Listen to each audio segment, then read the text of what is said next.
How many of you have ever failed a driving test? No shame, hands up. Yeah.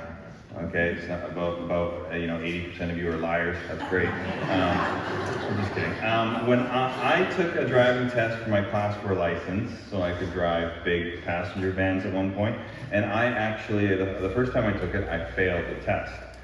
And one of the main reasons I failed was because I was not very good at going in reverse with these big vehicles or doing the parallel parking. I find putting my car in reverse, though, is very nostalgic. It always takes me back. Eventually I did pass the test in the second go around, but going in reverse was still a tricky thing for me. And I'm very thankful now that technology is advancing, that there's cameras on all four sides of your vehicle, so you can see more. It's still good to look backwards while you reverse, but the cameras are very helpful because there's things that you can miss even with the cameras in place. With the cameras there, you can see more. Because changing direction and going in reverse can be a very tricky thing. The shift of reversing into a new direction, backwards, where you can't see clearly and you hope everything's going to be okay as you go into reverse. But because like going reverse in direction with a vehicle, experiencing a reversal or going in reverse direction in some area of your life can be disorientating, can be daunting, and can seem like it's presenting you with new and impossible challenges. Our hearts long for changes of directions in our lives, these reversals, to pan out in ways that our imagination is hoping for. For example, the reversal of a wayward child you hope will happen eventually. The reversal of an empty bank account will somehow change. Maybe you've had that someone stole your identity and accessed your bank account and then quickly wanted to start you a GoFundMe page. The shift in direction and the reversal of a broken relationship, you can long for that to change, shift direction, and mend.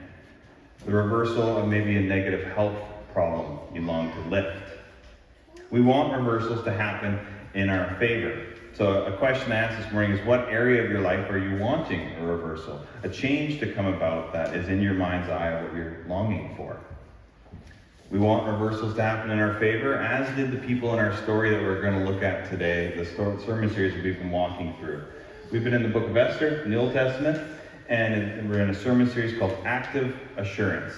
This book of Esther, it's an Old Testament book that it's got an incredible story around it, compelling characters. It's been made into movies before. Just as a recap of some of these main characters within the story of Esther from the last few weeks that we've been walking through, there's King Xerxes. He is a whining king who's absent-minded unless there's alcohol involved. There's Haman, who is the villain of our story, whose insecurity has set him in motion to take out his vengeance on entire people when he's just angry at one man. There's Mordecai, a Jewish man who's been hiding his faith and heritage up until now, up until last Sunday. He works in the palace of the Empire of Persia. He has stayed in the capital of Persia instead of being allowed, the rest of his ancestors, to go back to Jerusalem. He has stayed in Persia, and he started to actually open up that he is of Jewish heritage. And then he's also the uncle who raised his niece Esther, who the book is named after. And Esther is this brave and beautiful woman who is set into a situation that was seemed out of her control, where she is placed as the queen, married to King Xerxes. And this is a book of the Bible, so you'd think it would talk a lot about God himself, but it's one of the two books that don't mention God doing something, saying something, interacting. It is like he's absent. But as we'll see as we read the story, you can see that there is an assurance that he is still doing things behind the scenes. In the midst of this story, the people of God need assurance. Assurance that God has not forgotten them as they've been out away from their homeland, that they're living within a pagan empire. They need assurance that he cares, that he has a plan. Especially now they need assurance that he will cause a reversal for this massacre that is coming to the Jewish people that Haman has set in motion. And they need him to change this. They know that there is no other hope. And today's story, as we look at Mordecai's story a little bit more closely, we'll see hints of this positive reversal that's coming. We're going to look at sort of a subplot that's been happening in the book of Esther. And we'll see that it goes beyond just sort of chance coincidences one after another, that God is at work and he is doing something. At this point in our story, Esther has just been married to the king, King Xerxes, and Mordecai has now been elevated to a position of authority where he is a judge at the king's gate, where he'd be deciding issues for the general population. Haman is not yet elevated to power, but he will be very soon. And this happens to Mordecai while he's sitting at the gate, while he's waiting and doing his job. We take it up at the end of chapter 2, verse 21, where it says this. During the time Mordecai was sitting at the king's gate, Bigthana and Teresh, two of the king's officers who guarded the doorway, became angry and conspired to assassinate King Xerxes. But Mordecai found out about the plot, told Queen Esther, who in turn reported it to the king, giving credit to Mordecai. And when the report was investigated and found to be true, the two officials were impaled on poles. All this was recorded in the book of Annals in the presence of the king. Mordecai has just been placed into a position of leadership. He hears of an assassination attempt that's coming. He warns Esther. Esther tells the king, and even Esther gives credit to Mordecai. She could have taken the credit for herself, but she doesn't. And assassination attempts on kings were very common in this empire. Actually, years later, after the book of Esther, King Xerxes was assassinated in his bedroom. So Mordecai just delayed the inevitable a little bit, but after Mordecai foils this plan of these two conspirators that are plotting against the king, it just switches. The text in chapter 3 it talks about Haman, and Haman elevated his status. Mordecai's not recognized for the good that he did in this moment. 5 years go by afterwards, and during this 5 years, Haman moves into power. Haman has been told that everyone should bow to him while he walks through the king's gate, while he walks around the palace by order of the king. And that's when Mordecai decides to take a stand, and multiple times will not bow down to Haman. And we looked at last week, Haman and Mordecai's heritage of racial bias goes back 10 centuries. There is a lot of blood between these two people in their family line. But King Xerxes had made this irrevocable law that everyone needs to bow down to Haman, and then because of Haman's anger, he goes to the king and asks, we should massacre, there's a certain people group we should get rid of in your empire of Jewish, and he doesn't say the word Jewish heritage, he says there's this minority, they're different, they disobey your laws, so we should get rid of them. And that's what King Xerxes signs off on. Says, okay, this irrevocable law set in place, about 11 months from now, the Jewish people will be massacred. So then Mordecai and Esther, obviously, they seek God, look how to cause a reversal in this situation. And while we're waiting for that to happen, while we're waiting to see what will happen, for some odd reason, King Xerxes cannot sleep. And we take it up in chapter 6 where it says this, 6 verse 1, that night the king could not sleep. So he ordered the book of the Chronicles, the record of his reign, to be brought in and read to him. It was found recorded that Mordecai had exposed Bigthana and Teresh, two of the king's officers who guarded the doorway, who had conspired to assassinate King Xerxes. What honor and recognition has Mordecai received for this? The king asked. Nothing has been done for him, his attendants said. The king would often honor those who did good for him, especially those who saved his life from assassination attempts. And while an interesting thing that's about to take place that King Xerxes decides is actually a hinge point or a pivot point in this entire book of Esther. Often when we hear a story or we watch a movie, we think the most crucial moments will be, where there's the greatest tension, where there is the greatest standoff against the conflict or against evil or whatever is happening in that story.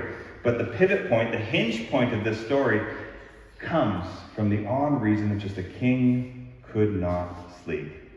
And then the king happened to be read history from 5 years prior that happened to be about the section that Mordecai was the one who saved his life. What this shows is that God is at work behind the scenes. He is the one causing a pivot in this story. He is the hinge point of this book of Esther. He's the one that brings about reversal. And Mordecai hasn't been rewarded. And so God is the one who's causing this pivot around. He's the one who's the author, the one who's actually the one on the move and doing something. Scholar Karen Jobes observes this around around this event, and she uses the word peripety, which just means a sudden reversal of circumstances in a story. She says this: by making the pivot point of the peripety an insignificant event rather than the point of highest dramatic tension, the author is taking the focus away from human action. Had the pivot point of the peripety been at the scene where Esther approaches the king uninvited, we'll look at next week, or where Esther confronts Haman, we'll look at the week after, the king and/or Esther would have been spotlighted as the actual cause of the reversal. By separating the pivot point of the peripety in Esther from the point of highest dramatic tension, the characters of the story are not spotlighted as the cause of their reversal. This reinforces the message that no one in the story, not even the most powerful person in the empire, Xerxes, is in control of what is about to happen. An unseen power is controlling the reversal of destiny. The reversal, the pivot point, it's not because one character was smarter or one person tried harder, but because God happened to make a king sleepless, and the king happened to hear about Mordecai's faithful service. And this is how the king acts when he finds out Mordecai has not been rewarded. He says this down in verse 4. The king said, "Who is in the court?" Now Haman had just entered the outer court of the palace to speak to the king about impaling Mordecai on the pole he had set up for him, because Mordecai wouldn't bow to him. His attendants answered the king, "Haman is standing in the court. Bring him in," the king ordered. When Haman entered, the king asked him, "What should be done for the man the king delights to honor?" Right? And this was especially common for kings to practice. They would bring in advisors to help them navigate what they were going to do next. Especially Xerxes would ask for advice because he's a completely oblivious king. And Haman, as we saw last week, he only has one person on his radio playing all the time. And that's Haman 101. That's the only thing that he can be concerned about and thinking about. And so this is how Haman responds. Now Haman thought to himself, "Who is there that the king would rather honor than me?" So he answered the king, "For the man the king delights to honor, have them bring a royal robe the king has worn, and a horse the king has ridden, one with a royal crest placed on its head. Then let the robe and the horse be entrusted to one of his king's most noble princes. Let them robe the man the king delights to honor, and lead him on the horse through the city streets, proclaiming before him, 'This is what is done for the man the king delights to honor.'" It's self-fulfilling prophecy, right? And, Haman had suggested that the king, one of the king's most noble princes should be the one that gets the robes, thinking himself, Haman, and leads him on a horse. Haman probably had in mind some noble prince that he wanted to spite. But that's not what takes place. Verse 10, "Go at once," the king commanded. "Get the robe and the horse and do just as you have suggested for Mordecai the Jew, who sits at the king's gate. Do not neglect anything you have recommended." And Haman likely felt the wind just knocked right out of himself at this point. The king is aware that Mordecai is Jewish. But the king, when he was presented with Haman saying, "We need to massacre a certain people group," Haman never mentioned that it was the Jewish people group. And now Haman wasn't going to be the honored servant of the king, but he was going to actually honor the person he wants to murder. He has to publicly proclaim Mordecai, call out to people, this is who the king wants to honor. And talk about a reversal, a switch. You can see this is a foreshadow of what's happening in the book of Esther, that God is giving assurance that he's the one that brings about reversal. And while much of our culture would look at events like this, or events in everyday life, as just simple karma, I don't believe in karma. I believe we serve a God who is loving, just, and good. That his presence and promises are more than enough to bring assurance that he can bring about reversals. No one exemplifies this more than a man named Vin Chung.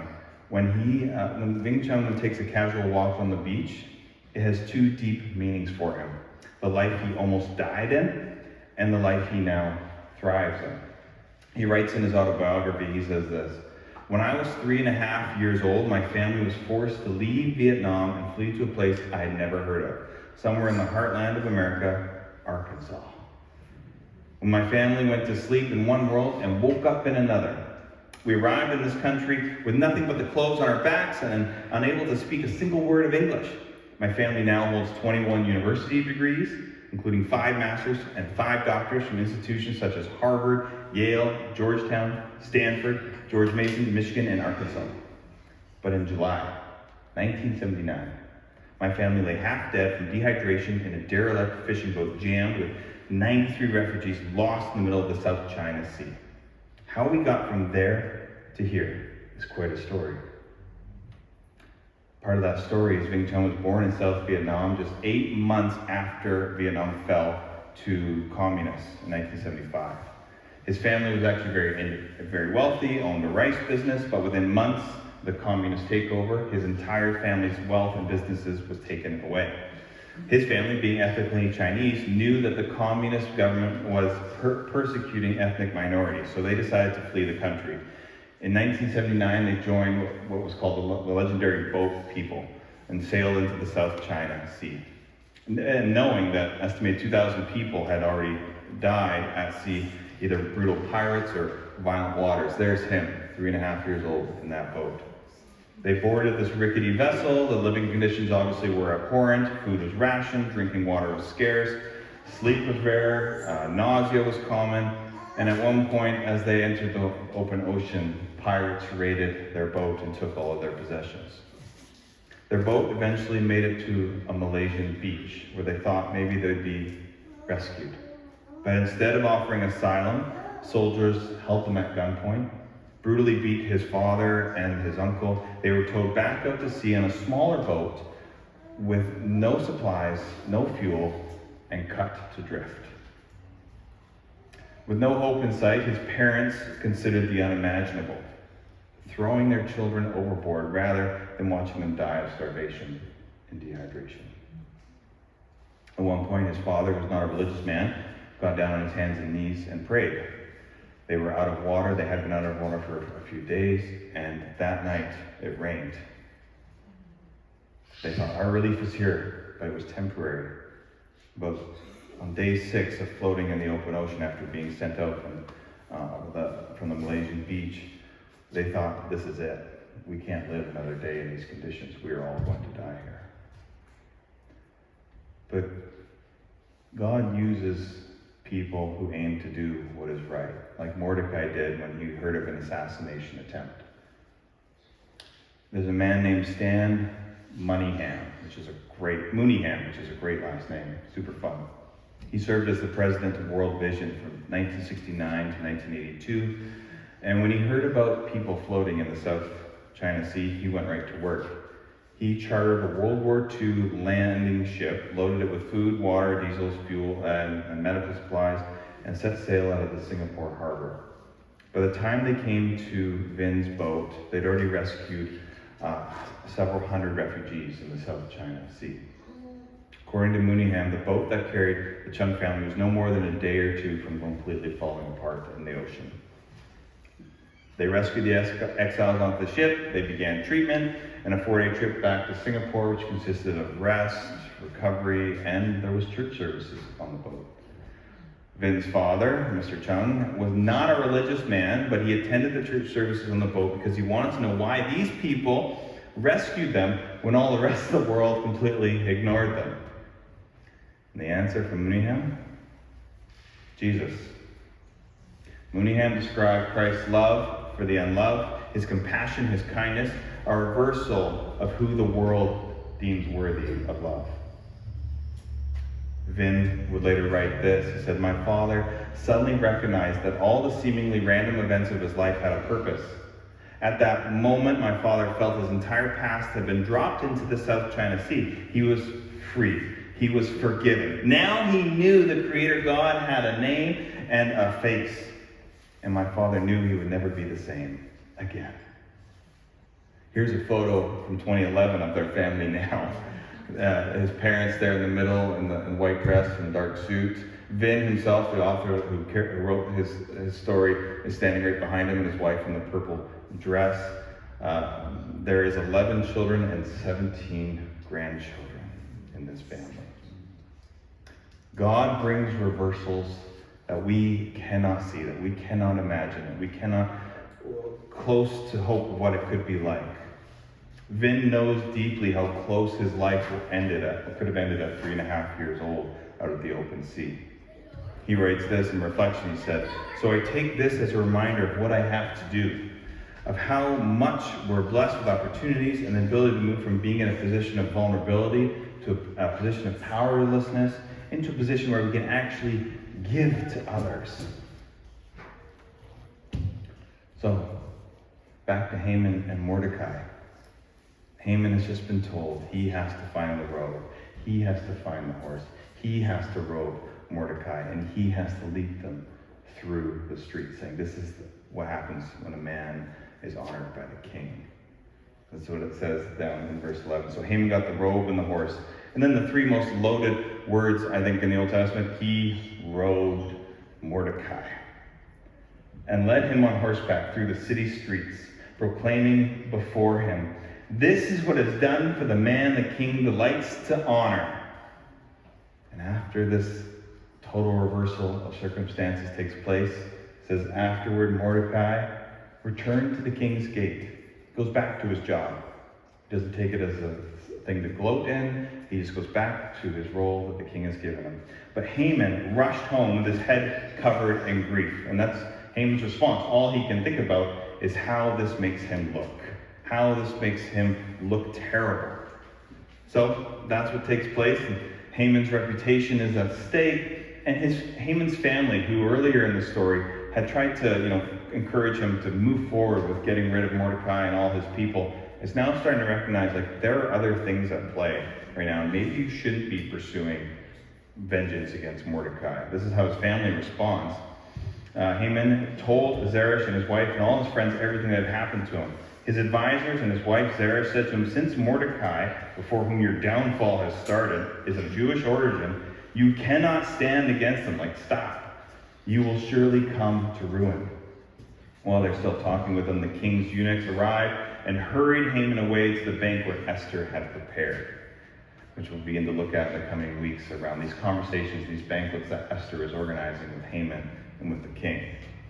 God brings reversals that we cannot see, the ones that we cannot imagine. What he can do is beyond our scope of thinking. And what does this mean for your life and my life? It means the things that plague you and I, depression, anxiety, financial problems, insecurity, shame, broken relationships, and hopelessness, God is larger and bigger and more powerful than all of those. He, in his amazing ways, can create ways forward, not just to limp around with pretend joy, but to reverse our inner attitudes to his joy, his peace. May God bring you a wonderful spouse after an obliterating divorce. It's a reversal. God maybe will supply you with a job after years of longing for a better work environment. Brings a reversal. God puts you in a conversation where you learn something helpful for your health that you weren't aware of. You learn from someone else, and it causes a reversal in your life. Or maybe God simply keeps one person awake and gets to read a bit of boring history, and it changes what's going to happen to Mordecai's story and to Haman's story. God brings reversals that we cannot see. My family recently got to see how God can do this up close. Many of you are a part of this in many beautiful ways, but Maxim and Yana Fechenko, a couple from Ukraine, they had applied for Canadian work visas in 2018 and were rejected. Then, on February 23rd, as the invasion started in Ukraine, they were out going for a walk and they didn't know that the invasion had started. A bomb blew up a building near them. As they turned the corner down the waterfront, a machine gun from out in the water started firing in at them. They turned, ran home, panicked, crying, looking at the news. Them and their 3 young children, they packed 2 suitcases and within 24 hours had fled Ukraine. They bounced from the goodwill of complete strangers into Romania for a few weeks and then on to the Netherlands. And then while they were there, they thought, okay, this is where our lives will have to restart. While we're here, why don't we just apply for Canadian work visas again? And within 3 days, they had approval. And then, thanks to my wife leading the charge, Jenna, she led the charge in terms of inviting Ukrainians into our home. And this church rose up with incredible financial support for this family. Bikes, clothing, gift cards, trampolines, I think, as well. It was just unreal. And last Monday, they welcomed their first Canadian baby. Yeah, so good. This is little Sarah, born on Monday. They're doing well and they're healthy. Funny because the Ukrainians think in grams, right? And we think in pounds. So when they first communicated the amount of grams, they miscalculated the number, and we were told the baby was 10.5 pounds. Spicy. No, turns out it wasn't. It was about a little under 8.5 pounds, thankfully. But this family went from fleeing for their lives to now living in a safe place with a new child. God brings reversals that we cannot see. Because going in reverse can be different, can be scary. I'm thankful for this. In May 1st, 2018, in Canada, all new cars sold must be fitted with a backup camera. Says Transport Canada. I'm thankful for that. And just as a reverse in direction with your vehicle needs a backup camera, we need a good God. As things seem to change in our lives and we're longing for reversal, we need a good God who is able to see things that we cannot. Who can bring about reversal in a broken relationship with Him or with each other and with His good creation. The greatest reversal occurred 2,000 years ago outside of Jerusalem, the city of Jerusalem. When Jesus was left for dead, he wasn't Jesus the Christ anymore, he was Jesus the corpse. He had no pulse, no breath, his body was cold. And God brought a reversal, bringing him back to life, showing us that he can conquer sin and death. God is amazing at bringing reversals.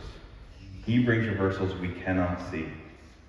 So this fall, may you step into deeper trust in whatever area of your life that you need him to move and bring a reversal.